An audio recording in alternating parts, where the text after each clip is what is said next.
You ask Tiger to solve. This deals with linear equations with one unknown. The final result is x equals 3. Let's solve it step by step.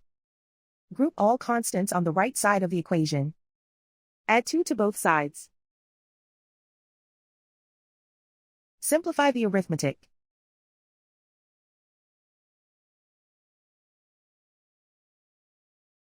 Isolate the x. Divide both sides by 12. Simplify the fraction. Find the greatest common factor of the numerator and denominator. Factor out and cancel the greatest common factor. And so the final result is x equals 3.